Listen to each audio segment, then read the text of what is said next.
अधिकारी बैच हम कर रहे हैं और इस अधिकारी बैच का आज 7th क्लास है जिसमें हम 1857 के रिवॉल्ट का दूसरा पार्ट पढ़ रहे हैं। 1857 के रिवॉल्ट का हम सेकंड पार्ट कर रहे हैं इस क्लास में। हाँ, कल हमने पहला पार्ट पढ़ा जिसमें हमने 1857 के रिवॉल्ट के कारण जाने, कहाँ कहाँ कौन किसने किसने लीड किया और उसके बाद क्या क्या उसका कंसिक्वेंस आया, इसके बारे में हमने जाना। किसने किसने ब्रिटिश की मदद किया ये भी हमने देखा और फेल्यूर की विफलता के कारण क्या क्या रहे वो भी हमने जाना। अब इसी क्रम को आगे बढ़ाते हुए हम जानेंगे कि इस रिवॉल्ट के नेचर के बारे में जानेंगे और आगे और अन्य बातें करेंगे इस रिवॉल्ट से संबंधित, 1857 के विद्रोह से संबंधित अन्य बातें अब हम करेंगे। 1857 का जो विद्रोह था उसको अलग अलग इतिहासकारों ने अलग अलग नज़रिए से देखा, अलग अलग रिसर्चर्स ने अलग अलग नज़रिए से देखा। किसी ने उसको माना सिपाही मिटूनी कि सिपाहियों का एक रिवॉल्ट था, तो किसी ने उसको कहा कि राष्ट्रीय संघर्ष था, किसी ने स्वतंत्रता की लड़ाई कहा, तो किसी ने इसको नस्ली संघर्ष माना, किसी ने काले गोरे का संघर्ष माना, तो किसी ने धार्मिक संघर्ष माना, किसी ने हिंदू मुस्लिम क्रिश्चियन संघर्ष माना, तो किसी ने इसको बर्बरता और सभ्यता के बीच का युद्ध माना और किसी ने तो ईसाइयों और हिंदू मुस्लिम का संघर्ष मान लिया, ईसाइयों के विरुद्ध हिंदू मुस्लिम का संघर्ष मान लिया। तो इन्हीं बातों को हम देखेंगे कि मानने वालों ने क्या क्या माना इस रिवॉल्ट को। हाँ, तो सिपाही मिटूनी का जो थ्योरी थी, सिपाही मिटूनी सिपाही विद्रोह, ये किसने किसने माना था, ये किसने किसने माना, ये सर सैयद अहमद खान इन्होंने सिपाही विद्रोह माना। और किसने सिपाही विद्रोह माना, मुंशी जीवन लाल। और किसने, दुर्गादास बंदोपाध्याय।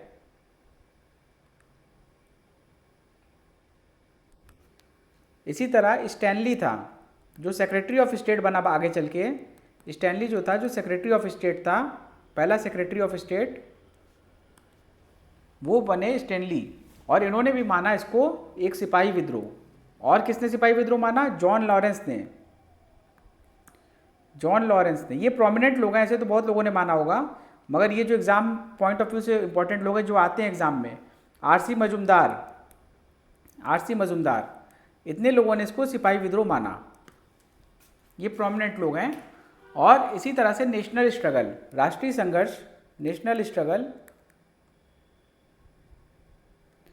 जिसको कह सकते हैं वॉर ऑफ इंडिपेंडेंस, आज़ादी की लड़ाई, ये किसने किसने माना, ये बेंजामिन डिसराइली, ये लीडर ऑफ अपोजिशन थे, विपक्ष के लीडर थे ब्रिटेन के, बेंजामिन डिसराइली। इन्होंने वॉर ऑफ इंडिपेंडेंस माना। और किसने माना, Karl Marx, communist, Karl Marx ने, सावरकर ने,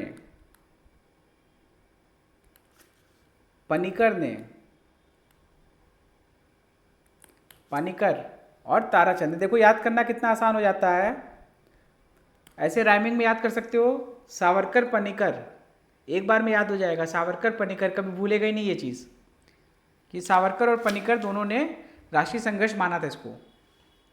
और अलग अलग व्यूज देखें, रेशियल स्ट्रगल,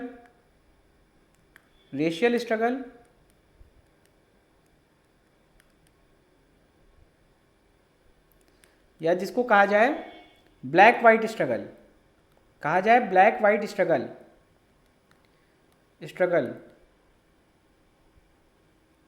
ये किसने माना, मेडली ने माना रेशियल स्ट्रगल या ब्लैक वाइट स्ट्रगल, काले गोरे का संघर्ष। इसको धार्मिक संघर्ष किसने कहा, रिलीजियस स्ट्रगल किसने कहा, या इसको कहा रिलीजियस स्ट्रगल या हिंदू मुस्लिम क्रिश्चियन स्ट्रगल, ये कहा रीस ने। हिंदू मुस्लिम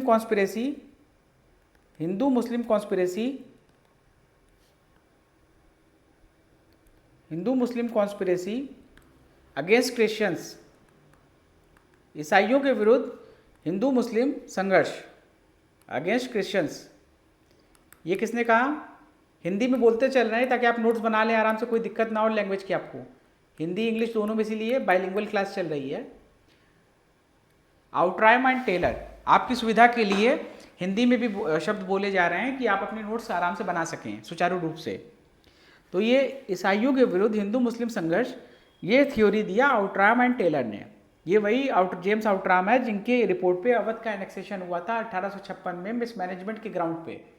ये वही आउट्रायम है।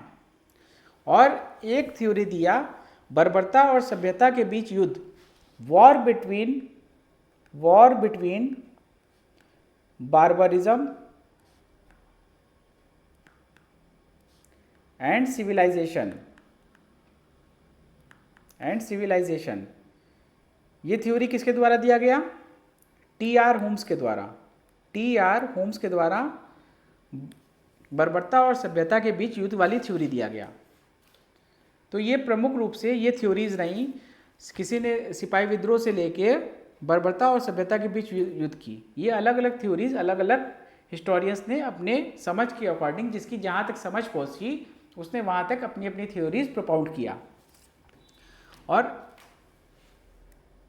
ऐसा हो सकता है कि कोई प्रमुख घटना हो और किताबें ना लिखी जाए उस पर, और इतनी बड़ी घटना जिसने आने वाली पीढ़ियों को चेंज कर दिया, जिसने आने वाली भारत का इतिहास बदल दिया, जिसने आगामी समय में सब कुछ चेंज कर दिया, पूरी संरचना चेंज कर दी समाज की, इतनी बड़ी घटना पे किताबें ना लिखी जाएं।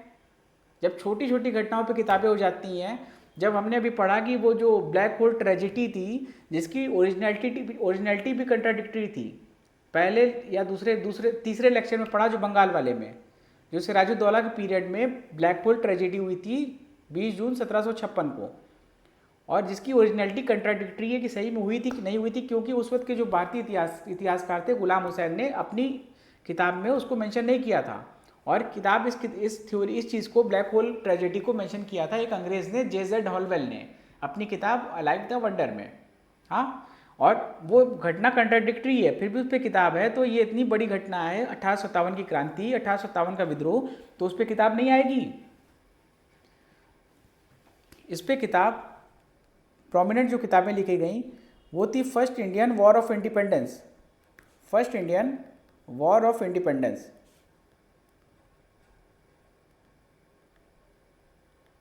ये किसने लिखी? कार्ल मार्क्स ने।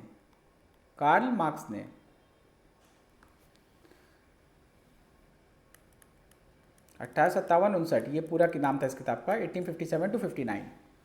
असबाहे बगावते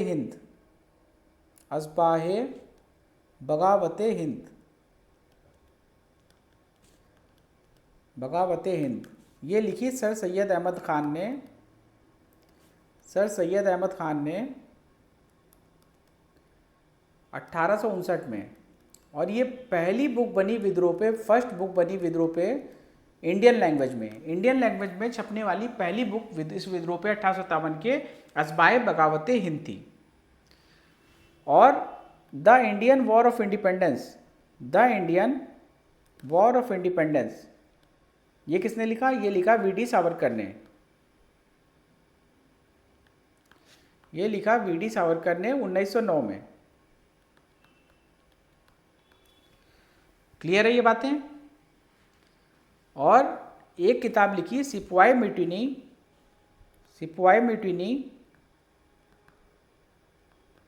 इन्होंने ये थ्योरी भी दिया था ना सिपाही रिवॉल्ट वाली, एंड रेबिलियन ऑफ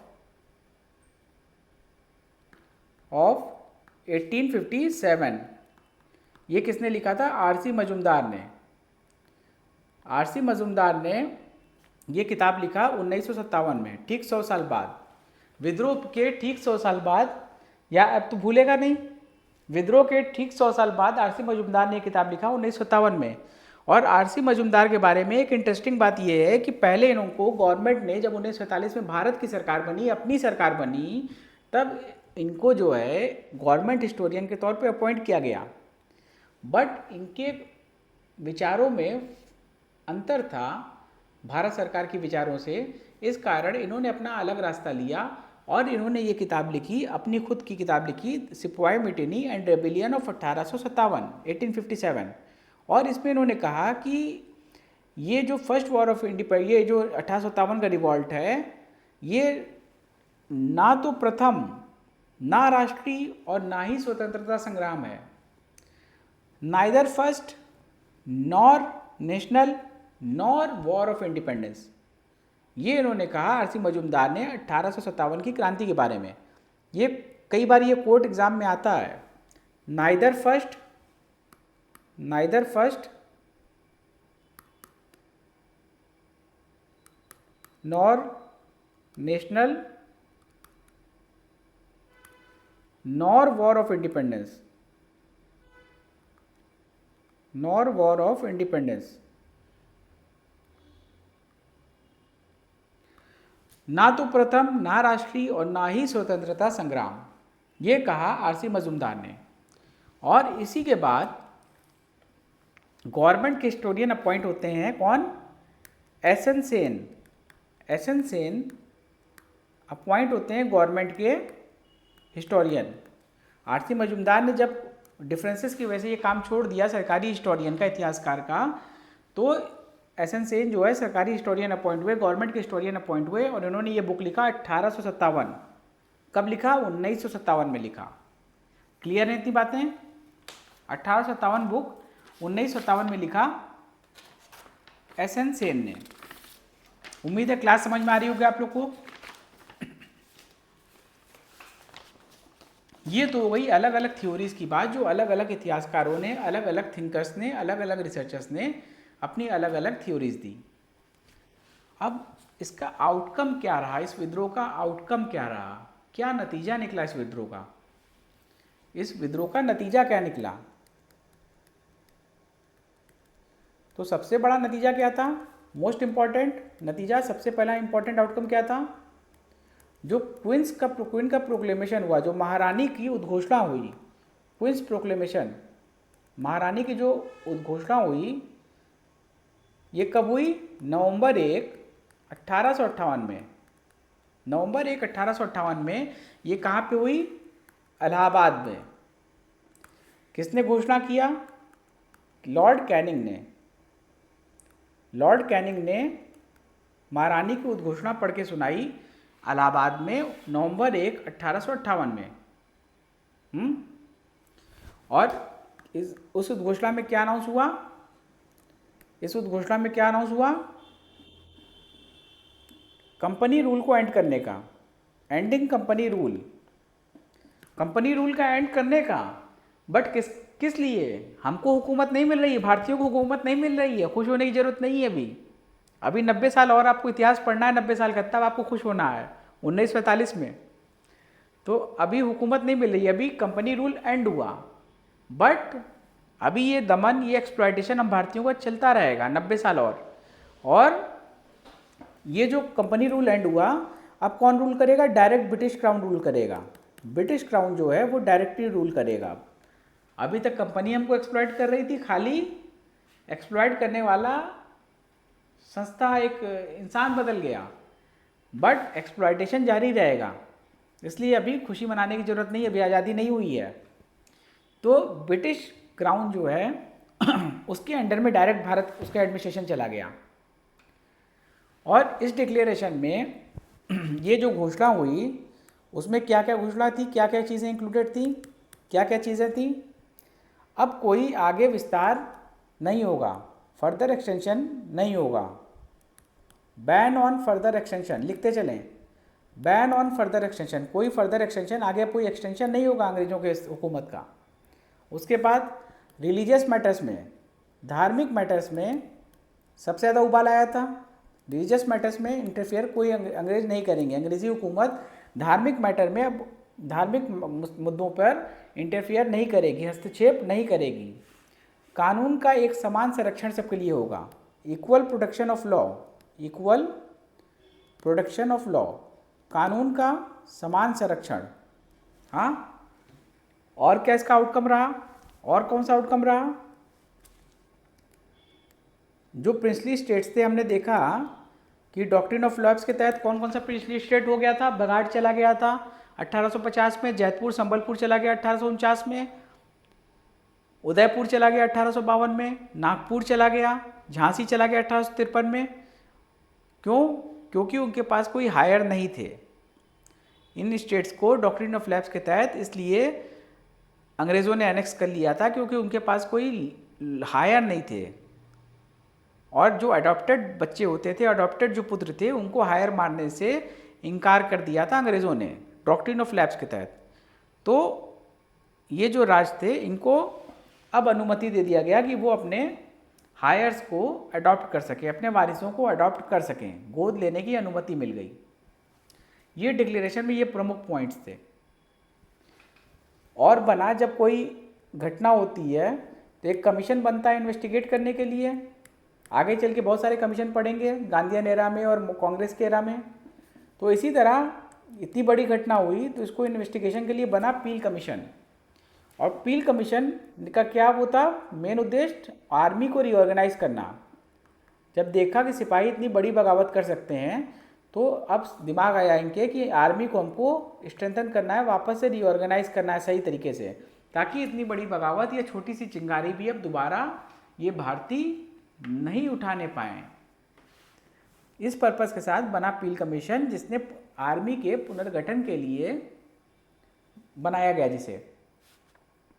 और इसने क्या किया, आर्मी को क्या किया, डिवाइड कर दिया। किस बेसिस पे? कास्ट, जातियां, धर्म और नस्लों के बेसिस पे, अलग अलग कम्युनिटीज़ के बेसिस पे इसने आर्मी को डिवाइड कर दिया। और क्या किया, जो रेशियो था यूरोपियन और इंडियन सोल्जर्स का, एंड इंडियन सोल्जर्स, इनका जो रेशियो था, यूरोपियन और इंडियन सोल्जर्स का रेशियो था, वो बंगाल में उसको क्या किया, 1:2 कर दिया। एक यूरोपियन सोल्जर पे केवल 2 भारतीय सोल्जर। और मद्रास में ये रेशियो 1:3 क्या किया, 3 कर दिया ये अनुपात। मतलब 1 यूरोपियन सोल्जर रहेगा तो 3 भारतीय सोल्जर रहेगा। और बंगाल में 1 यूरोपियन सोल्जर पे 2 भारतीय सोल्जर, और मद्रास में 1 पे 3। और जो सोल्जर्स मोस्टली रिक्रूट किए गए वो कहाँ से उसके बाद किए जाने लगे, सोल्जर्स जो ज़्यादातर रिक्रूट किए जाने लगे वो कहाँ से, गोरखा से। गोरखा, जो गोरखा रेजिमेंट बनी, सिख से और पंजाबियों से ज़्यादा सोल्जर्स रिक्रूट किए जाने लगे। और इस विद्रोह की बात अगर हम करें तो इस विद्रोह के पीरियड में पीएम कौन था इंग्लैंड का? इंग्लैंड का पीएम कौन था? लॉर्ड पामस्टोन। ये सब क्वेश्चन आने वाले हैं। ये कोई सब क्वेश्चन बिल्कुल फैक्चुअल हैं और बिल्कुल एग्जाम पॉइंट ऑफ व्यू से अति महत्वपूर्ण प्रश्न है। कोई भी रिलेवेंट चीज़, कोई भी अमहत्वपूर्ण चीज़, कोई भी हल्की फुल्की चीज़ हम कोशिश करते हैं अपने क्लास में ना दें। आपको फीडिंग उतनी की जाए, खाना ऐसा खिलाया जाए क्वालिटी पे रहे। बहुत ज़्यादा खाना खाने से अपच हो जाएगी, अब वो हम नहीं चाहते। हम चाहते हैं ऐसी चीज़ें, ऐसी रिलेवेंट चीज़ें आपको इस क्लास में पढ़ाई जाए जिसके माध्यम से जो आपके एग्ज़ाम में काम आए, जिसके माध्यम से आप अपना एग्ज़ाम क्रैक कर सकें, ना कि आप केवल जानकार बन जाएं, एक रिसर्चर बन के रह जाएं।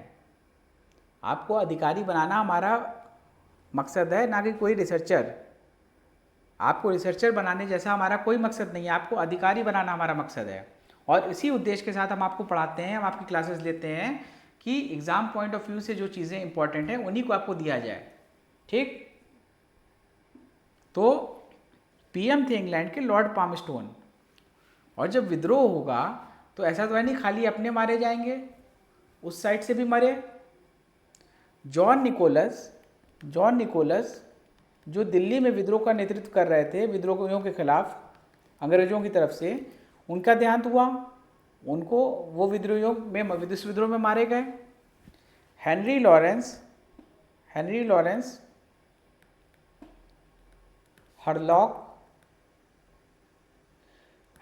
आपने पढ़ा होगा ना, अभी पंजाब स्टेट में पढ़ा था। पंजाब के पहले कमिश्नर थे 1848 में, जब पंजाब को डलहौजी ने एनेक्स किया था। तो हेनरी लॉरेंस, हरलॉक और जनरल नील, ये लोग कहाँ मारे गए? इन लोग लखनऊ में मारे गए। इस विद्रोह में इन लोग शहीद हो गए। इनकी आत्माएं आज भी रेसिडेंसी में भटक रही हैं। रेसिडेंसी कौन कौन गया लखनऊ का रेसिडेंसी, किसने किसने देखा है? इनकी आत्माएं आज भी वहाँ भटक रही हैं, हेनरी लॉरेंस हरलॉक और जनरल नील की।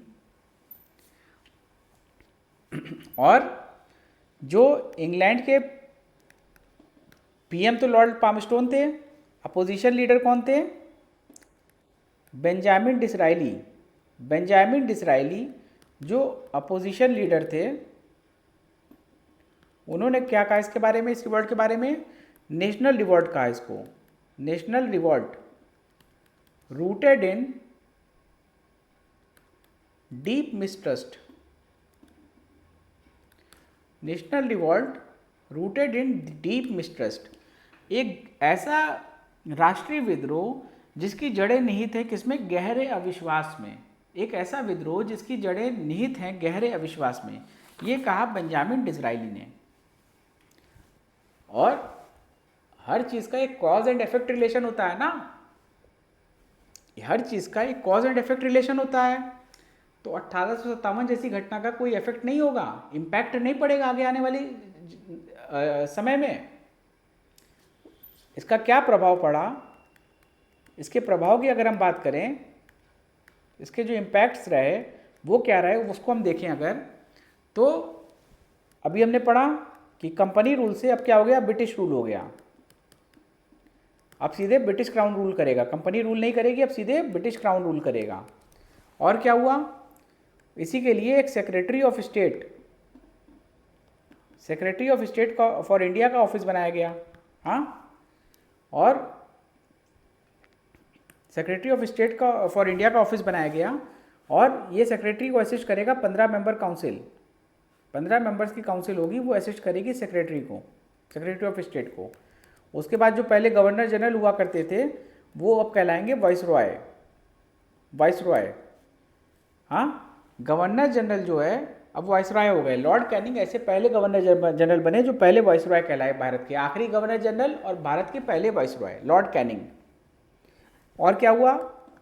Doctrine of lapse, doctrine of lapse जो था इसको अंग्रेजों ने वापस ले लिया। यह भी हमने पहले बताया कुछ प्रोक्लेमेशन में कि अब अधिकार दे दिया संतानों को गोद लेने का।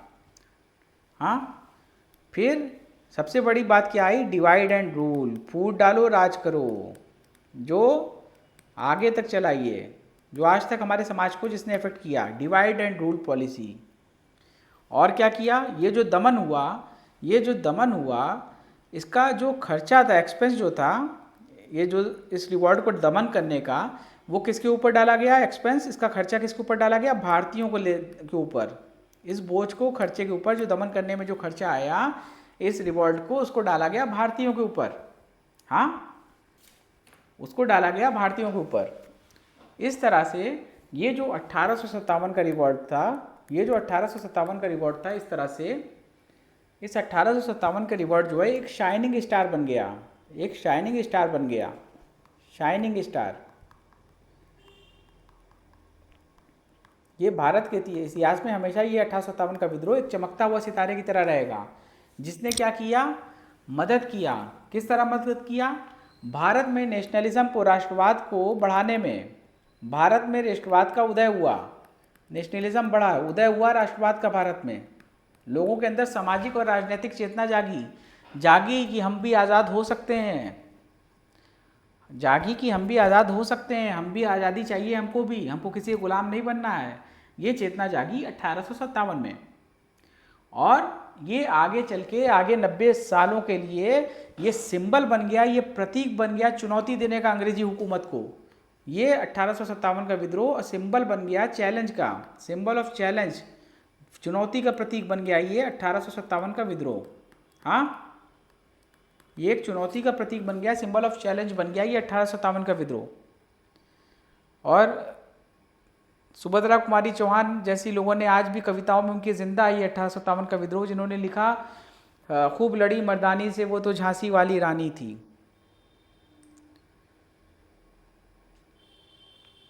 खूब लड़ी मर्दानी से वो तो झांसी वाली रानी थी। देख रहे हैं किस तरह से अंग्रेजों ने हमारा दमन किया और आज़ादी किस तरफ हमको मिली। आज़ादी किस तरह मिली देखा आपने?